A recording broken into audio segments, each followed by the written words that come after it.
Baik saudara-saudara, kita akan lanjutkan pembahasan dari Galatia pasal yang ke-6 ayat yang ke-6 sampai ayat yang ke-10. Sebelum kita masuk dalam pembahasan seperti biasa, saya akan bacakan dulu ayat-ayatnya. Galatia pasal 6 ayat yang ke-6 sampai ayat yang ke-10. Dan baiklah dia yang menerima pengajaran dalam firman, membagi segala sesuatu yang ada padanya dengan orang yang memberikan pengajaran itu. Jangan sesat, Allah tidak membiarkan dirinya dipermainkan, karena apa yang ditabur orang itu juga yang akan dituainya. Sebab barang siapa menabur dalam dagingnya, ia akan menuai kebinasaan dari dagingnya. Tetapi barang siapa menabur dalam roh, ia akan menuai hidup yang kekal dari roh itu. Janganlah kita jemu-jemu berbuat baik, karena apabila sudah datang waktunya, kita akan menuai jika kita tidak menjadi lemah. Karena itu selama masih ada kesempatan bagi kita, marilah kita berbuat baik kepada semua orang, tetapi terutama kepada kawan-kawan kita seiman. Nah saudara, saat bicara tentang tabur tuai, menabur menuai, ini kadang-kadang menjadi satu topik yang dihindari. Karena biasanya waktu pendetanya sudah mulai bicara tentang menabur menuai, mungkin langsung muncul di belakang kepala gitu kan. Kayak, kayaknya habis ini mau ditantang, mau suruh persembahan lagi gitu kan. Ada sesuatu di mana kita harus keluarkan uang lagi, harus menabur. Nah, kadang-kadang topik tentang hal ini itu agak sedikit dihindari untuk dibicarakan, karena punya banyak konotasi yang banyak orang gak suka untuk dengar.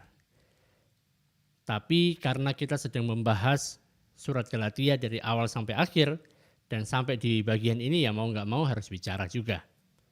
Nah saat melihat tentang menabur dan menuai di dalam ayat-ayat ini tadi, mulai dari ayat yang ke-6 sampai ayat yang ke-10, itu memang berkaitan dengan ayat yang sebelumnya. Di ayat yang pertama sampai ayat yang ke-5 bicara tentang kita, bagaimana kita berjalan di dalam roh, seperti pelajaran minggu lalu, bagaimana kita berjalan bersama-sama, berbaris bersama-sama.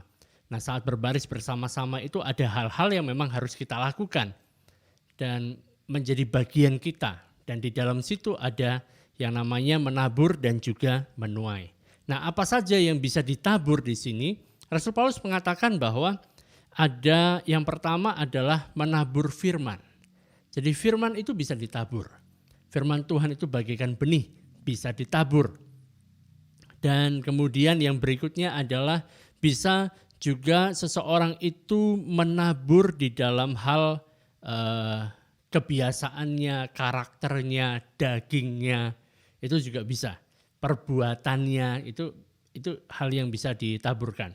Kemudian menabur yang ketiga yang dikatakan oleh Rasul Paulus di sini adalah bicara tentang bagaimana seseorang itu menabur di dalam pekerjaan yang baik.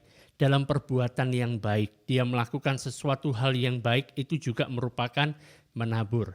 Jadi dari tiga macam menabur ini tadi, baik dari firman, dari bagaimana kebiasaan dia, karakter dia dan lain sebagainya, kemudian dan dari perbuatannya baik, pekerjaan yang baik yang dia kerjakan, maka akan ada masa untuk menuai, akan ada tuaian. Karena kalau sudah ditabur, pasti akan menuai, dan ini merupakan hukum universal yang ada di dunia. Nah, kita akan lihat satu persatu mulai dari ayat yang ke-6. Di ayat yang ke-6 dikatakan di sana, baiklah dia yang menerima pengajaran dalam firman, membagi segala sesuatu yang ada padanya dengan orang yang memberikan pengajaran itu. Jadi di sini bicara tentang menabur secara rohani. Jadi ada orang-orang yang menabur secara rohani yang memberikan pengajaran. Pengajaran apa? Pengajaran firman. Nah, yang menarik adalah yang ditabur adalah hal yang rohani, yang spiritual. Tetapi Rasul Paulus mengatakan bahwa dia menerima tuaiannya dalam hal material, dalam hal yang jasmaniah. Jadi si pengajar ini memberikan muatan-muatan rohani yang disampaikan, menjelaskan tentang firman, mengajarkan tentang firman, tapi kemudian dia menerima dari orang-orang yang diajari ini, menuai dari mereka adalah hal yang material. Saudara, kita semuanya membutuhkan pengajar, kita semua butuh guru. Kalau kita lihat kan memang dari kecil, memang akan ada figur-figur yang menjadi guru bagi kita, yang ngajari kita. Pertama memang orang tua kita. Kemudian waktu kita sudah masuk ke usia sekolah, maka ada guru yang mengajari kita. Kemudian di gereja kita juga punya pengajar. Bahkan kalau kita melihat di dalam Efesus pasal yang keempat, di Efesus pasal yang keempat ayat yang ke-11 itu ada namanya jawatan pelayanan, dan ini memang sengaja diberikan oleh Tuhan Yesus untuk gereja. Dikatakan dia, yaitu Tuhan Yesus, yang memberikan baik rasul-rasul, nabi-nabi, pemberita-pemberita Injil, maupun gembala-gembala dan pengajar-pengajar. Jadi ada pengajar-pengajar juga. Ini adalah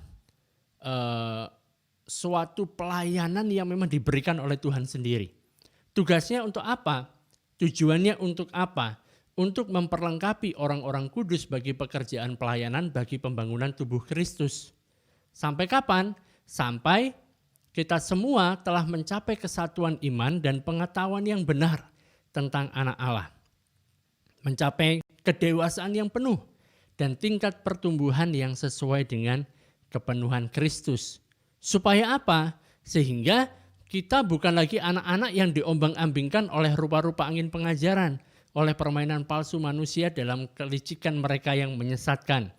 Tetapi dengan teguh berpegang kepada kebenaran di dalam kasih, kita bertumbuh di dalam segala hal ke arah Dia, Kristus yang adalah kepala. Jadi memang ini sengaja Tuhan itu memberikan, ada rasul-rasul, ada nabi-nabi, ada pemberita Injil, ada gembala, dan juga ada para pengajar. Nah, khusus di Galatia pasal yang ke-6 ini, Rasul Paulus bicaranya tentang pengajar. Barang siapa yang mengajar kalian tentang firman, maka kalian perlu untuk memberikan hal yang material kepada orang tersebut, gitu loh. Dan kita memang butuh guru lah. Contohnya gini, waktu suatu ketika ada seorang bangsawan, seorang pejabat kerajaan Ethiopia yang sedang berjalan naik kereta kuda, dia lagi membaca satu kitab, yaitu kitab Yesaya. Waktu dia baca, kemudian ada Filipus yang disuruh Tuhan lewat di situ, dan dia tanya sama si sida-sida ini, kamu ngerti nggak apa yang kamu baca itu? Dan sida-sida ini menjawab, aku tidak ngerti kecuali kalau ada orang yang mengajarkan, yang mengartikan ini bagiku. Bayangkan seorang yang disebut sebagai bangsawan atau pejabat kerajaan, dia adalah kepala bendahara katanya, bendahara kerajaan. Artinya orang yang pinter, orang yang harusnya punya berbagai macam hal yang pengetahuan yang cukup tinggi. Tetapi dia mengatakan kalau nggak ada orang yang menjelaskan tentang ini kepadaku, aku nggak mengerti. Akhirnya si Filipus menjelaskan kepada dia. Ini tanda bahwa seperti apapun kita membutuhkan yang namanya guru. Tetapi kemudian ada bahayanya juga berkaitan tentang guru atau pengajar. Kalau misalnya kita kemudian menganggap guru atau pengajar ini jadi semacam Tuhan gitu. Jadi semacam dia yang paling tahu segalanya. Sehingga waktu ditanya, waktu bicara sesuatu, misalnya kita menemukan sesuatu hal yang salah, kemudian kita mau meng-counter atau mau menyangkal apa yang dikatakan orang itu, mendebat orang itu, terus mengatakan kata guruku itu seperti ini. Wah, jadi gitu. Jadi menganggap bahwa gurunya ini sudah yang paling hebat, yang nggak ada salah. Itu bahaya. Bahaya yang kedua adalah sisi kebalikannya. Menganggap, toh aku di dalamku ada Roh Kudus. Firman Tuhan juga sudah ada, aku punya Alkitab dalam berbagai macam terjemahan. Artinya aku nggak usah belajar dari mana-mana lah. Aku bisa belajar sendiri, minta tuntunan dari Roh Kudus, tinggal baca Alkitab, belajar sendiri. Ini juga bahaya, saudara. Ini juga hal yang berbahaya. Dan berpikir bahwa dirinya sendiri itu sudah punya kemampuan untuk melakukan segala sesuatunya. Nah, ini hal yang berbahaya. Saudara, tugas dari seorang pengajar, di dalam hal ini pengajar firman, pengajar kitab suci, adalah menjelaskan tentang kitab suci. Jadi menjelaskan apa yang dimaksudkan dari kata-kata yang dituliskan dalam kitab suci. Kalau saudara mau jujur kan, ada banyak hal yang tidak kita pahami saat kita membaca kitab suci. Saat kita baca Alkitab, saya pun jujur mengatakan ada banyak hal yang waktu dibaca kayak nggak mengerti. Jadi harus bertanya, harus mencari info-info, harus mencari buku-buku, harus bertanya kepada orang-orang yang bisa ditanya yang menjadi pengajar kita. Jadi tugas dari seorang pengajar adalah memberikan penjelasan dari kitab suci itu kepada kita. Dan tugas kita sebagai umat, sebagai orang yang diajar adalah kita mengembalikan kepada si pengajar ini dengan cara memberikan support secara material kepada si pengajar ini. Ini yang dikatakan oleh Rasul Paulus. Jadi ini adalah timbal balik yang harusnya ada. Ayatnya tadi mengatakan bahwa ayat yang ke-6 mengatakan baiklah dia yang menerima pengajaran dalam firman membagi segala sesuatu yang ada padanya dengan orang yang memberikan pengajaran itu. Coba saya bukakan dalam bahasa Indonesia sehari-hari. Di sana dikatakan orang yang menerima pengajaran Kristus hendaknya membagi dengan gurunya semua yang baik yang ada padanya. Jadi ada sesuatu yang perlu diberikan kepada gurunya. Saya bukan berarti ini saya lagi minta sesuatu dari saudara, bukan begitu. Tapi kita melihat apa yang dikatakan dari dalam firman Tuhan.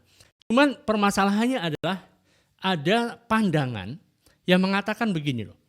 Orang yang bekerja full time dalam pelayanan, artinya dia pelayanan sepenuh waktu, dia tidak punya harusnya dia nggak bekerja hal yang lain, dia hanya pelayanan saja.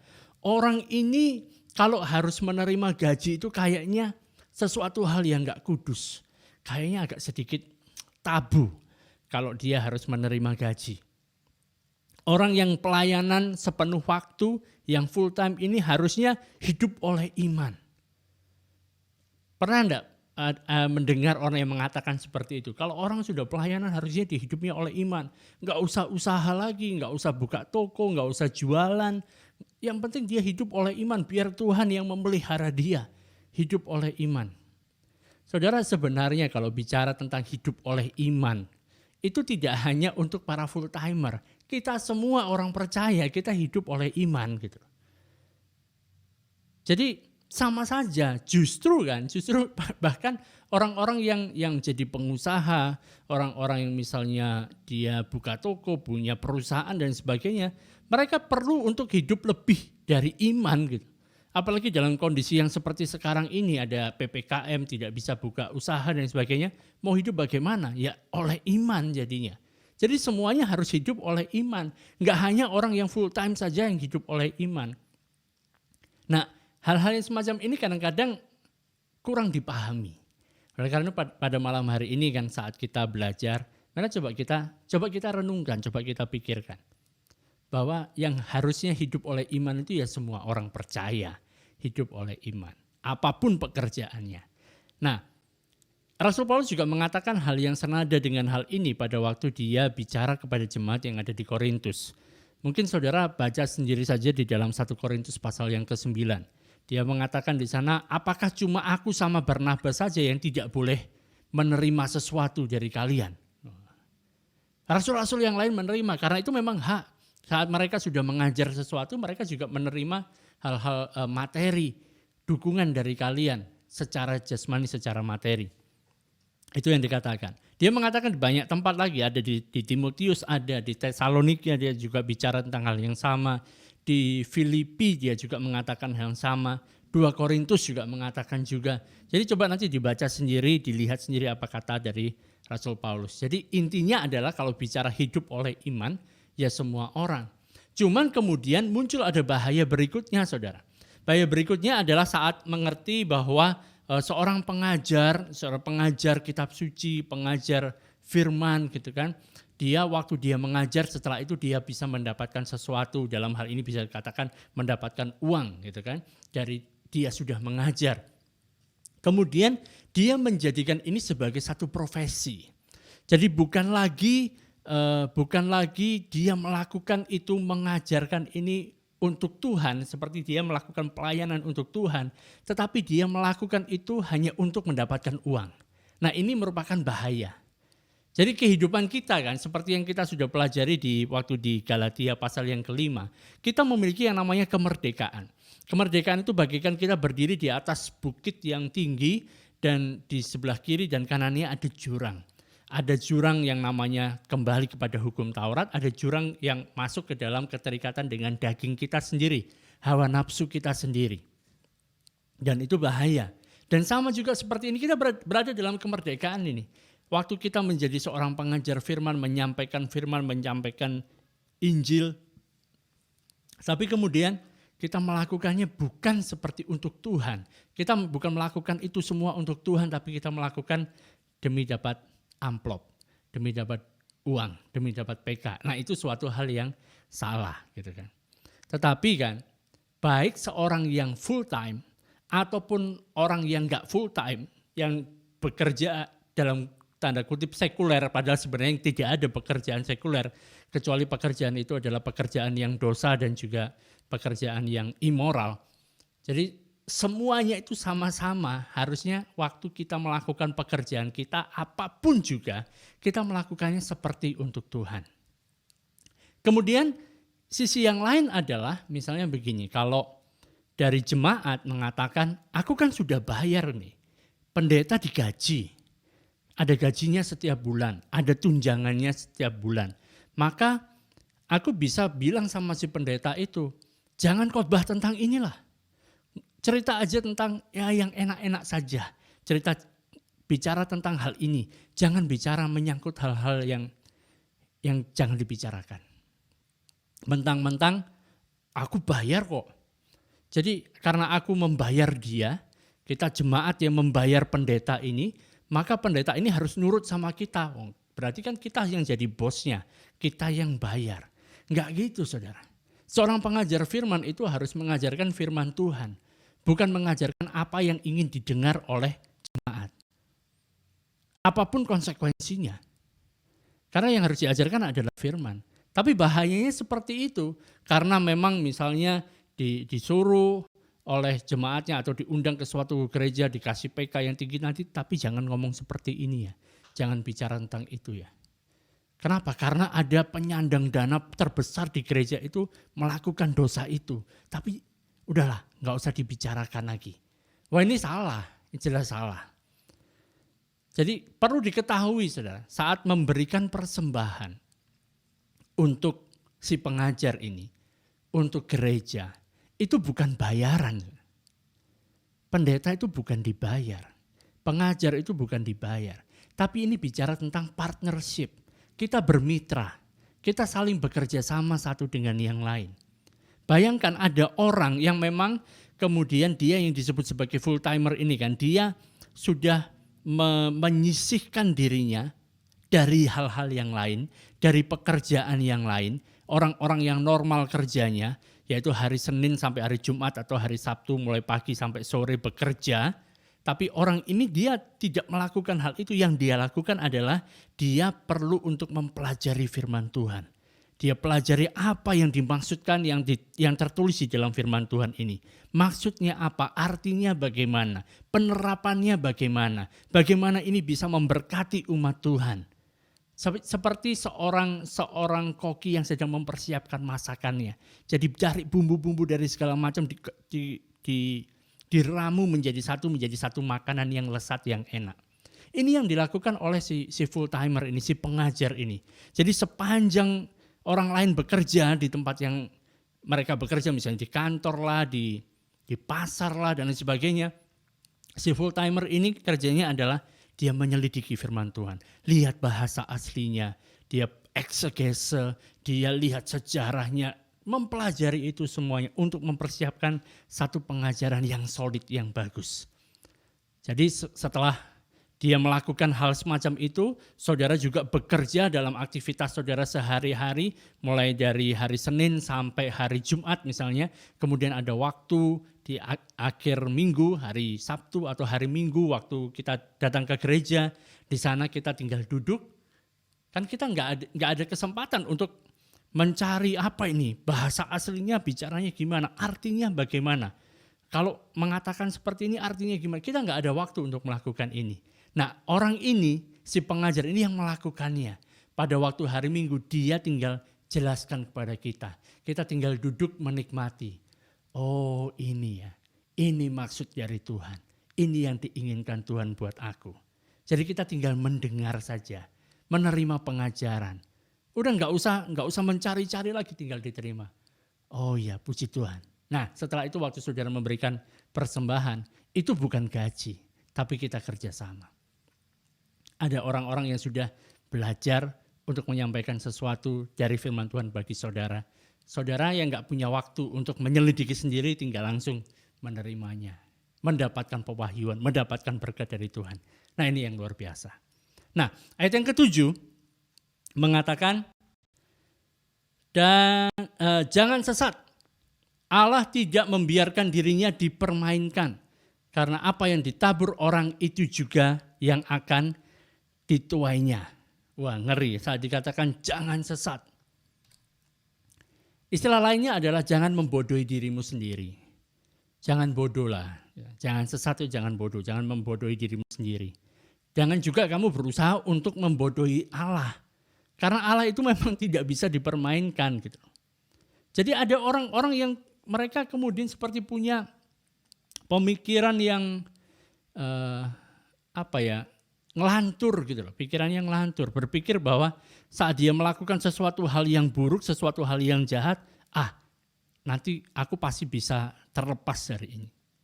Enggak masalah itu aku lakukan. Ingat saudara, tetap ada yang namanya hukum tabur tuai. Apa yang kamu tabur, nanti akan ada waktunya di mana kamu akan menuai. Ini adalah hukum universal.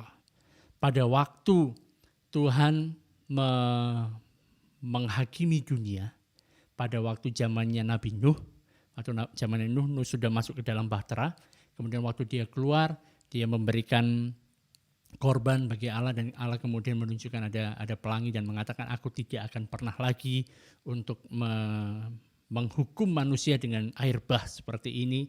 Itu adalah perjanjian dari Allah dan dalam perjanjian itu juga mengatakan bahwa selama ini masih ada, bumi ini masih ada, tetap akan ada tabur, akan ada masa menabur, ada masa untuk menuai. Jadi merupakan satu hukum yang universal dimanapun kita berada di dunia ini. Orang Kristen, orang bukan Kristen, tetap ada namanya hukum tabur tuai. Saat bicara tentang pengampunan saudara, pengampunan itu memang menghapus hukuman kita.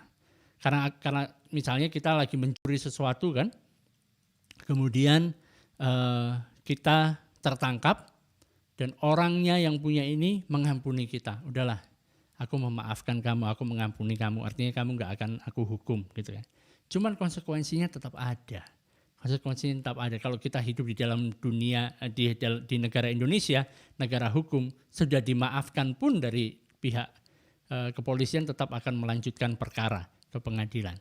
Contoh yang lain gini lah. Ini mungkin saya sudah pernah saksikan ini berkali-kali.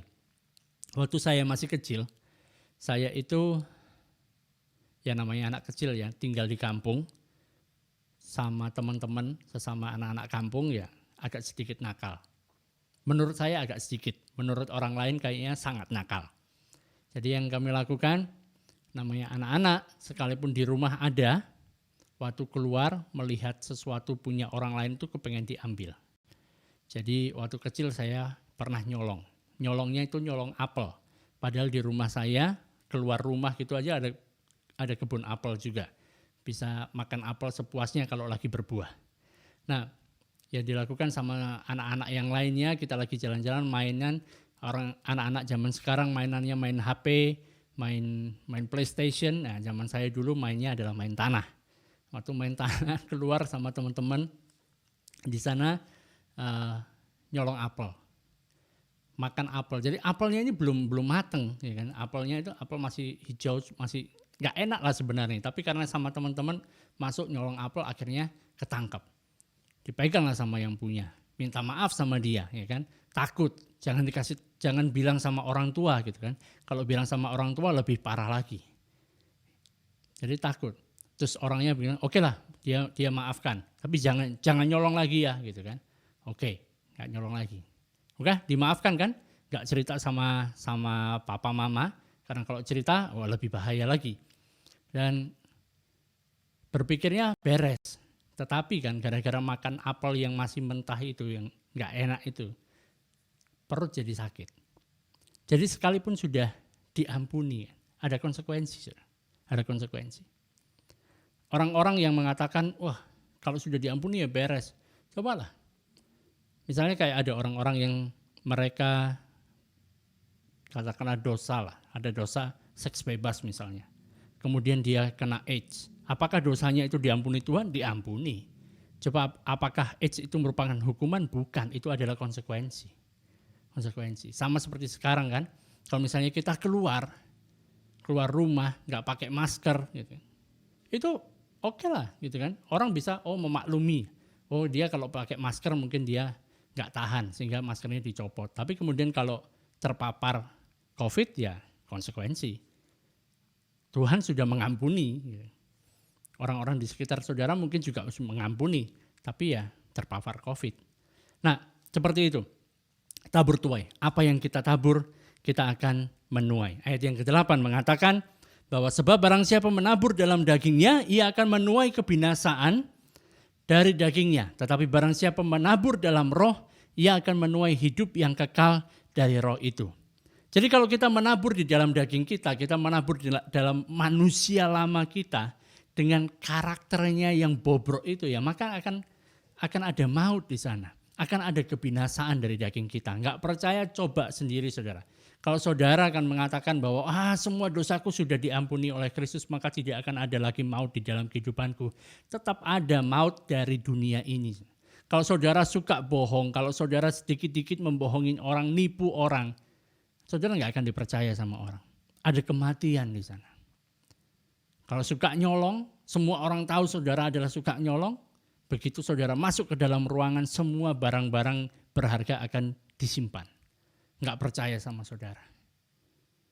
Gara-gara saudara suka ngomong bohong, suka berdusta, suka ngeprank orang. Begitu saudara melakukan atau mengatakan hal yang benar sekalipun, orang enggak akan percaya. Itu bicara tentang ada kematian. Apa yang saudara tabur, itu akan dituai. Tapi kalau saudara menaburnya di dalam roh, artinya melakukan hal-hal yang benar sesuai dengan tuntunan roh. Ingat kemarin berjalan dituntun oleh roh, kita berbaris dituntun oleh roh bersama-sama melakukan hal-hal yang seperti yang dikatakan di pasal yang ke-6 ayat yang pertama sampai ayat yang ke-5. Apa saja itu, kalau lupa bisa dilihat rekaman yang pelajaran minggu lalu. Waktu kita melakukan itu, kita menuainya adalah menuai hidup yang kekal dari roh itu. Wah, ini hal yang dahsyat. Jadi kita punya kualitas kehidupan yang jauh lebih baik lagi. Bukan sekedar hidup, tapi kita memiliki yang namanya hidup yang kekal. Ayat yang ke-9 mengatakan, janganlah kita jemu-jemu berbuat baik. Karena apabila sudah datang waktunya, kita akan menuai jika kita tidak menjadi lemah. Saudara, dikatakan janganlah kita jemu-jemu berbuat baik. Jangan berjemu-jemu berbuat baik. Bukan berarti bahwa kita diselamatkan karena perbuatan baik kita. Tidak. Kita tidak diselamatkan oleh karena perbuatan baik kita. Tetapi karena kita sudah diselamatkan, maka karena ucapan syukur kita bisa melakukan perbuatan baik. Jadi ini merupakan sesuatu hal yang berbeda. Orang di dunia mungkin berpikir bahwa aku harus melakukan hal-hal yang baik supaya nanti semoga aku bisa masuk surga. Tapi berbeda dengan kita. Kita mendapatkan keselamatan karena kita percaya kepada Kristus Yesus Tuhan dan Juru Selamat kita. Kita mempercayai Dia, maka kita mendapatkan keselamatan. Karena kita sudah diselamatkan, maka kita melakukan perbuatan yang baik. Sama seperti Dia. Karena kita sekarang menjadi pengikut Kristus, kita sekarang menjadi Kristus sendiri yang hidup di dalam kita dan melalui kita. Permasalahannya adalah, aku sudah melakukan banyak perbuatan baik, kapan aku menuai? Kok enggak kelihatan tuaiannya? Kalau misalnya aku memberi 10.000, kalau 100 kali lipat dikalikan aja. Berapa? Gitu kan. Kapan? Apakah aku beri sekarang, besok langsung aku terima? Ini permasalahan kita. Permasalahan manusia zaman sekarang ini mentalitasnya itu segala sesuatunya ingin instan. Semuanya mau cepat. Segala sesuatunya mau cepat. Baru mau makan pun harus cepat. Makanya ada mie instan dan lain sebagainya. Ada kopi instan sekalipun rasanya nggak enak. Yang lebih enak yang nggak instan. Kan gitu kan. Tapi dunia ini ingin segala sesuatunya instan. Semuanya cepat. Kalau aku menabur hari ini, besok menuai. Nggak ada ceritanya gitu. Coba saudara tanam pohon. Nah. Bisa nggak menanam pohon, misalnya menanam benih atau biji mangga malam hari ini. Besok langsung sudah berbuah. Nggak mungkin. Kecuali saudara pergi ke pasar untuk beli buah mangga mungkin bisa. Tapi kalau langsung menghasilkan buah mangga nggak mungkin bisa. Menanam padi juga hari ini ditanam besok langsung panen nggak bisa. Ada proses, ada masanya. Tidak ada yang instan. Pada waktunya nanti akan menuai. Oleh karena itu nggak usah lemah.